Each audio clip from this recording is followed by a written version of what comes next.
E aí pessoal, nesse vídeo nós vamos fazer um passo a passo, um guia para a instalação do Ubuntu versão 24.04 em Dual Boot com Windows. No caso, no nosso Samsung Galaxy Book 2, que é o computador mais recente que nós estamos testando aqui, o notebook mais recente que nós estamos testando no canal.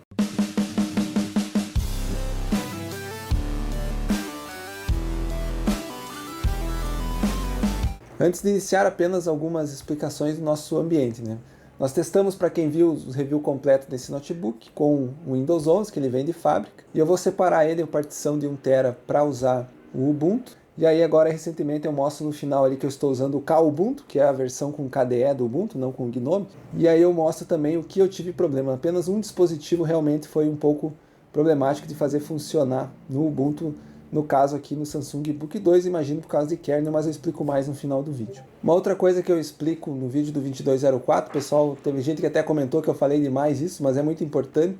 Quando você trabalha com partições, você vai particionar disco, ou mesmo em discos separados. Se você tem um outro SSD, no caso do Book 2 aqui, você pode ter um SSD 2.5 e um NVMe e instalar o Windows em um e o Ubuntu em outro sem precisar particionar. Se você tem um computador também com mais de um disco, mas indiferente se você vai particionar ou não, quando você vai instalar sistemas, pode ocorrer algum problema. É difícil, é raro, mas pode.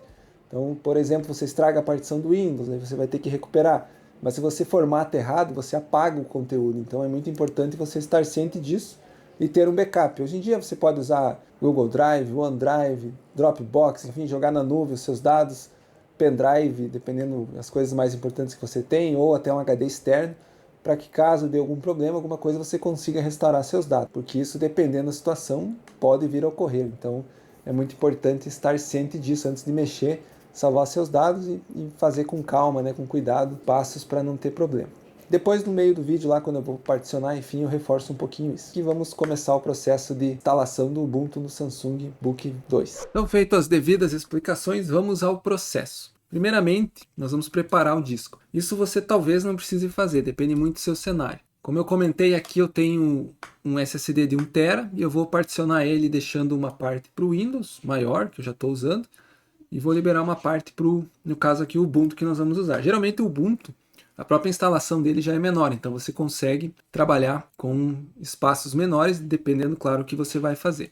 Então a primeira coisa aqui é nós digitarmos gerenciamento, então nós queremos essa função aqui no Windows, gerenciamento do computador, e aqui nós vamos conseguir ver os nossos discos rígidos. Então aqui no menu à esquerda, gerenciamento de disco. Então nesse momento eu tenho um SSD de 1 TB aqui, não está particionado, tem só a partição de recuperação e o boot. Então ele está aqui, né, o nosso disco C, que hoje está instalado o Windows. Ele está com o BitLocker ativo, então eu não vou conseguir fazer a ativação, nós vamos ter que desativar o BitLocker. Aqui é muito relativo, se você for instalar direto em todo o SSD que você tem, né, diferente da sua máquina, você não precisa fazer esse passo. Se você quiser particionar, aí você pode seguir esse passo que eu vou fazer aqui. O detalhe é que aqui eu tenho um disco de 1 TB, então fica tranquilo. Se você tiver um 512, dependendo do que você faz também, você consegue particionar aí, de repente 120, 200, talvez ali para o Linux, depende do que você vai fazer em Dual Boot. Se você tem 256 só, já fica complicado, porque o Windows por si só já acaba ocupando bastante espaço, né? E você, a não ser que você não instale nada, modo de dizer, não tenha jogo, não tenha arquivos muito grandes. Depende aí como você vai trabalhar. Primeiro deixa eu entrar nessa questão do BitLocker. Feito meio que automaticamente essa questão do BitLocker. Até interessante, né? Coisas de trabalho, notebook, enfim, mas eu vou desativar agora para nós poder fazer o processo, particionar o disco, depois eu ativo novamente. Detalhe, se você tem o BitLocker ativo e você fizer um Dual Boot, você precisa sempre entrar no Windows pela BIOS, né, do Windows, diretamente selecionando ali quando a máquina boota para entrar diretamente no FI do Windows. Se você deixar abrir, por exemplo, o do Ubuntu lá, que ele vai mostrar o Ubuntu Linux e logo abaixo o Windows no GRUB, ele vai dar erro no Windows porque ele vai dizer que foi mexido no dispositivo e aí o BitLocker vai travar e não vai deixar você iniciar. Agora é só aguardar um tempinho aqui para ele desativar a criptografia. Depois que o BitLocker desativou, então nós vemos aqui que ele liberou o nosso disco. Então, botão direito, diminuir volume, vamos ver aqui o que ele vai liberar. Isso aqui também depende muito do Windows, né? Às vezes você tem um disco com espaço, mas o Windows usou alguma coisa de cache, usou algum setor, ele não vai deixar você liberar muito espaço. Mas aqui eu acredito que não, porque eu não tenho usado tanto assim. Ele está fazendo uma validação, daqui a pouco ele entrega para nós o disponível. Na verdade, ele está liberando praticamente todo, né? Nós podemos diminuir todo o espaço, mas não é o caso. Como eu comentei, no Linux ele acaba sendo um pouco menor, então você consegue instalar um Ubuntu, por exemplo, com uma partição de 40 GB. Claro que vai ficar um tamanho pequeno para você botar arquivos, instalar programas.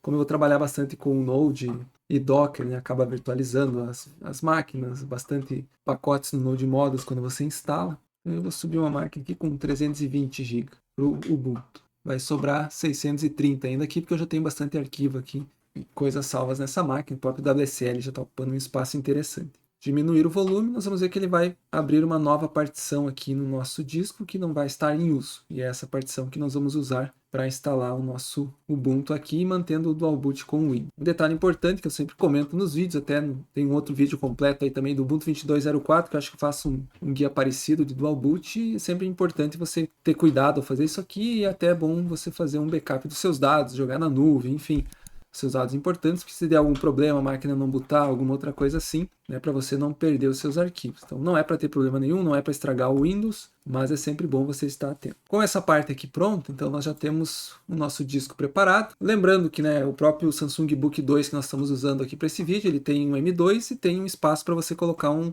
HD 2.5 ou um SSD 2.5. Então, às vezes, se você tem, né, dois discos na sua máquina, vamos dizer assim, né, dois SSD, enfim, você pode manter um cheio para o Windows e instalar, vai aparecer o outro disco aqui. Você deixa ele preparado as partições, enfim, né? Você pode fazer isso lá pelo Ubuntu também, ou a outra distro Linux que você for testar. E então você não necessariamente precisa particionar o do Windows, né? Aqui eu estou particionando porque eu tenho realmente só um SSD nessa máquina e não tenho nenhum outro disponível nesse momento para plugar aqui para usar separado. Então varia muito de como você vai fazer isso. Depois que nós estamos então com o disco pronto, nós até poderíamos ter colocado baixar antes, né? Não me lembrei disso, mas nós temos que baixar a ISO do sistema que nós vamos utilizar. No caso aqui já procurei no Google aqui o Ubuntu, o primeiro site que ele traz é o site do Ubuntu, né, a versão aqui desktop, e nós temos a 24.4.1 já LTS, é 5.8 GB, então você vai precisar ter um pendrive maior que isso, um pouco maior que isso, no mínimo de 8, para poder fazer depois a preparação. Então eu vou colocar baixar aqui o nosso Ubuntu, ele demora um pouquinho e já começa a baixar. Então agora a gente vai aguardar o download, depois que terminar a gente volta para preparar o pendrive. Enquanto a ISO do Ubuntu está sendo baixada, nós podemos baixar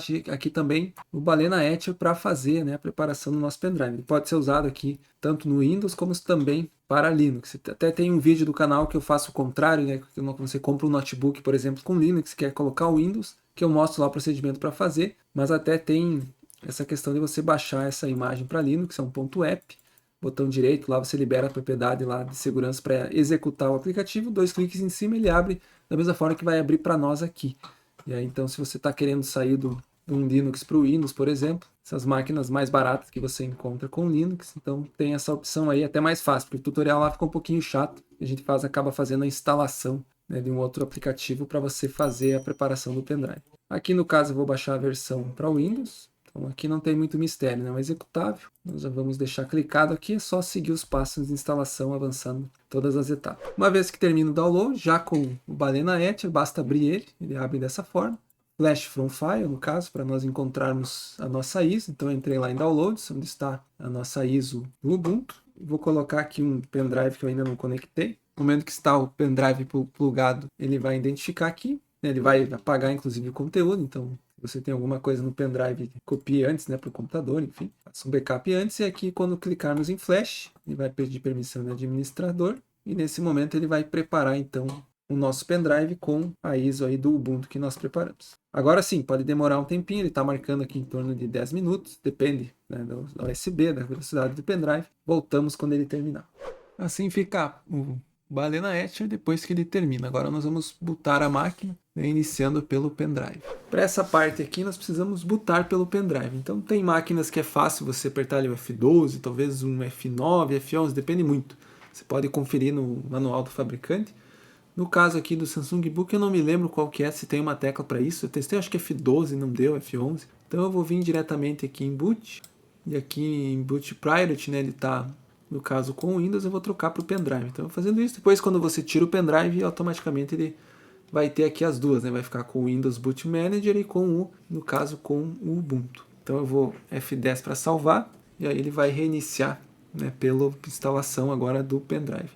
Eu estou tendo que gravar a tela com o celular aqui, então não vai ficar a melhor qualidade, mas é porque não tem como capturar o vídeo diretamente. Aqui nós temos então as opções, né, para iniciar, e se você tiver gráficos como NVIDIA, você pode usar a opção Safe Graphics para fazer o início. Nós vamos iniciar na primeira aqui, né, de Try ou Install Ubuntu. Como nós temos aqui Drive Intel, né, um i3 com o Intel HD Graphics, mas se você tem o i5 com a Intel Iris Xe, mesma coisa.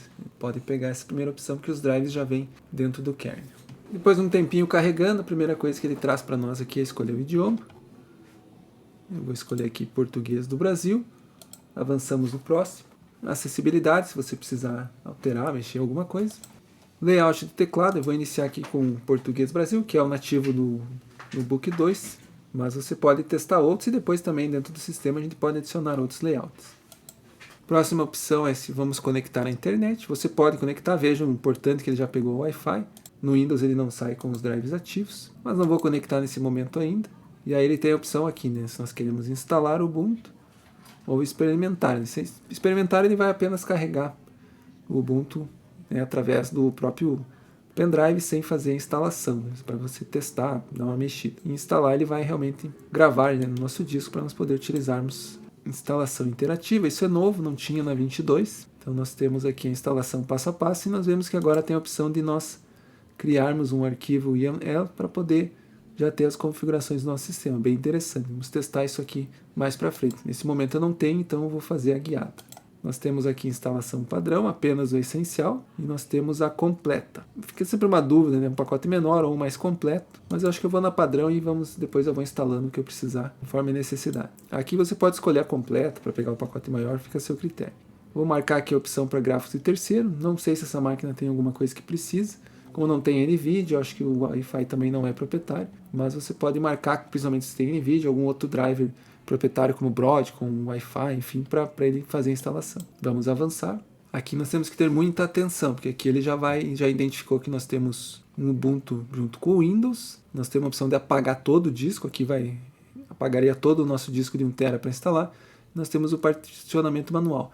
Eu nunca usei essa aqui, do lado a lado com o Windows.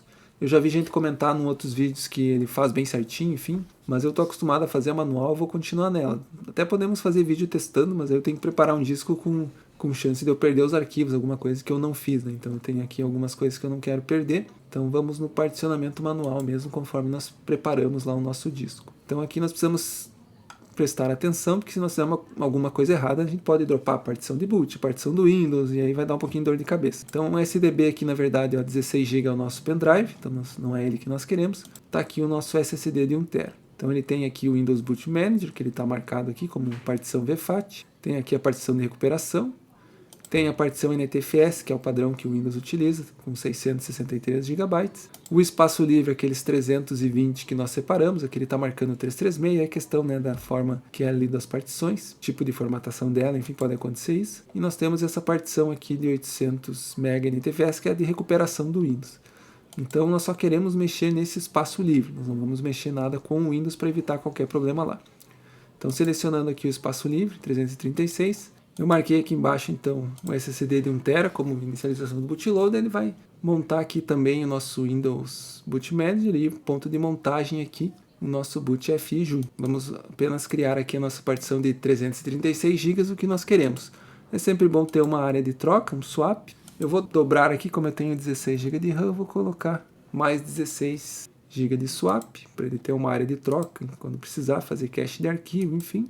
E o nosso ponto de montagem é XT4. Então o Ubuntu 24.4 eliminou bastante das outras formas, né? No 22 tinha um monte de outras opções, mas na prática a gente acabava sempre usando o XT4, que é o mais padrão, mas tem também ali outras opções que você pode utilizar. Então, marcado essas duas, reparem aqui no formato, que ele está dizendo que vai formatar essas duas. Isso é importante você estar atento, para evitar qualquer tipo de formatação nas outras, ou mexer em montagem aqui dos outros, com exceção do boot que nós mexemos, mas mexer em algum ponto de montagem aqui que pode gerar problemas no nosso Windows. Então vamos avançar. Aqui nós vamos criar o nosso usuário, o nome da nossa máquina e a nossa senha. A opção de solicitar senha para entrar, avançamos. A nossa localização. E aqui ele traz um resumo, então ele vai mostrando aqui onde ele vai ser o disco de inicialização, que é o disco de 1 TB, junto com o Windows.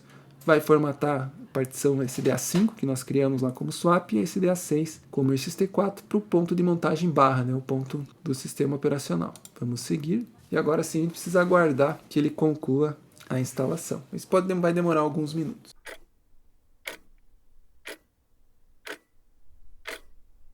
Ao término da instalação, ele vai mostrar a opção de continuarmos testando ou de reiniciar agora. Vamos reiniciar. Provavelmente aqui ele vai pedir para nós retirarmos o pendrive. Retirar o pendrive e apertar Enter mais uma vez para ele fazer o reinício. Eu entrei na BIOS apenas para mostrar que agora nós temos duas opções de boot, o Ubuntu e o Ubuntu Boot Manager. No caso aqui você pode estar optando qual você vai deixar por padrão. No caso aqui eu vou deixar o Ubuntu, ele já vai iniciar no Ubuntu para nós conferirmos. A gente percebe já no Groove que ele pega ali já tanto o nosso Ubuntu como também a opção do Windows. Aqui que eu comentei, se você tiver o BitLocker ativo, você não consegue usar por aqui porque ele vai travar. Se você não tiver, você seleciona aqui e consegue entrar no Windows normalmente. Primeira vez que nós entramos no sistema, tem a parte de boas-vindas. Nós não queremos o Ubuntu Pro, também não queremos compartilhar dados. Nós temos a central de aplicativos. Interessante que ele já pegou Bluetooth, já pegou Wi-Fi de forma automática, pegou certinho o nosso áudio, pegou também o nosso microfone, ao invés de conforme eu falo, ele está pegando aqui, né, do Alder Lake, enfim, já pegou também o nosso microfone, deve ter pego também certinho a webcam. Só para nós testarmos, eu vou instalar o Tease. Como eu não instalei aquele pacote completo, ele não veio pré-instalado, nós vamos ter que instalar. É esse aqui, instalar. Então vejam que ele também, né, funcionou a nossa câmera aqui, estamos vendo o Kakashi Sensei aqui participando da transmissão. Então legal que ele pegou todos os drivers para nós trabalhar, os áudio, vídeo, Wi-Fi, Bluetooth, então agora é instalação de programas e você usar, né, o Ubuntu na prática. Bom, galera, para o fechamento, então nós vimos ali que o processo de instalação é aqui, como não só no Samsung Book 2, mas em outros dispositivos, em outros notebooks, computadores, é o mesmo. Eu comentei lá no início do vídeo que eu estou usando agora o Kubuntu, ou Kubuntu, como preferirem chamar, que é a versão do Ubuntu, porém, nativamente com o KDE. E ele é muito interessante, o KDE é um outro environment gráfico, com várias opções de personalização, também está bem estável. E aí o detalhe que eu comentei, que eu tive problema, foi com esse carinha aqui, que é o Logitech MX K-Mini. É um teclado bem interessante, muito bom, já tenho ele mais ou menos uns 2 anos, inclusive dá para ver aqui algumas teclas já estão descascando, mas eu uso bastante ele, né, 8 horas por dia aí no mínimo. E aí o que aconteceu? Quando eu instalei o Ubuntu, não reconheceu via Bluetooth, né, o MX K-Mini, que é um teclado Bluetooth. E aí obviamente eu testei o OpenSUSE, enfim, testei o Fedora, testei o Pop! OS e na época eu testei também o Kubuntu. Nenhum deles funcionava o teclado MX K-Mini. Testei questão de energia, de mexer nas configurações de energia. Vi alguém comentando em alguns fóruns questões do próprio driver no kernel da Intel para o Bluetooth que poderia gerar esse problema, mas o único cara que realmente não funcionou foi esse aqui. Outras coisas como caixa de som JBL, até o fone da Samsung, o Samsung Buds, funcionou normal, né, no notebook, realmente somente esse teclado não funcionava. Então eu acabei usando um outro Logitech que eu tinha aqui, o wireless, por alguns dias. Estava já há algum tempo usando a versão com KDE e o teclado por acaso estava aqui na mesa. Outro dia eu disse, vou testar para ver. E aí dessa vez ele conectou. Então realmente eu não sei alguma atualização, algum pacote que eu instalei, que eu já tinha instalado várias coisas nesse Ubuntu aqui com KDE, enfim, que eu não consegui fazer nas outras versões. Como eu falei, eu testei várias distros aí, que as que eu mais uso para tentar funcionar. E como eu fazia o teste? Eu instalava a distro, abria o Bluetooth e tentava conectar o teclado. Não reconhecia. Não, na verdade ele não encontrava, não é nem que ele não conectava, não aparecia na lista. Ele pronto aqui, resetei o teclado várias vezes, nenhuma vez funcionou. E aí agora, depois de 15 dias, usando, enfim, essa versão do Ubuntu aqui com o KDE, que não pegou na primeira vez que eu instalei e formatei ele, então eu deixei. Aí o teclado apareceu, conectou e eu estou usando agora já tranquilamente. Então, algum pacote, alguma coisa, sinceramente eu não sei o que eu instalei que voltou a funcionar. Agora eu até vou segurar a formatação dessa máquina, porque eu estou usando ele mesmo para trabalho, então gosto de usar esse teclado aqui. Então apenas essa questão, isso foi a primeira vez que aconteceu. Lenovo, Asus, Acer, esse teclado aqui funcionou tranquilo, funciona ali com o meu computador também, com a placa-mãe da MSI, com Bluetooth nativo. Então realmente foi só aqui no Book 2, no Linux que eu vi isso, porque no Windows funcionava certinho. Windows 11 reconheceu esse cara, funciona tranquilo. Então agora está funcionando, mas eu queria deixar esse detalhe, porque se você usa um teclado assim, um mouse, algum outro dispositivo, pode ser que venha a ocorrer. Pessoal que tem mouse e Logitech, às vezes instalar o Solar pode ajudar, mas nesse caso aqui isso também não funcionou. Então fechamos assim, a máquina está funcionando muito bem. Restante, como nós vimos ali no vídeo, microfone, questão do som, câmera, tudo certinho, foi realmente só essa questão do Bluetooth. Então eu estou trabalhando com ele, está bem tranquilo, o desempenho está muito bom, mesmo sendo até um i3, né? Eu uso bastante Docker, VS Code ali o dia inteiro, né? Com a parte de programação. Às vezes até preciso emular algum app Android, aí ele dá um pouco um travamento, provavelmente memória e processador ali que acabam ficando no uso mais alto, mas eu ainda consigo me virar. Então realmente a máquina é boa e funciona muito bem. Assim como funciona no Windows 11, está funcionando aqui também no Ubuntu. A questão só é que a gente perde aquele ecossistema da Samsung, né? O Samsung Flow, Quick Share, porque aí realmente não tem versão para Linux, só no Windows. Aí tem que usar, por exemplo, o KDE Connect para transferir, se você quer transferir arquivo, alguma coisa assim entre o celular e o notebook ou o computador. Então fechamos o vídeo, qualquer dúvida deixe nos comentários que nós conseguimos ajudar, a gente vai responder. Até o próximo vídeo.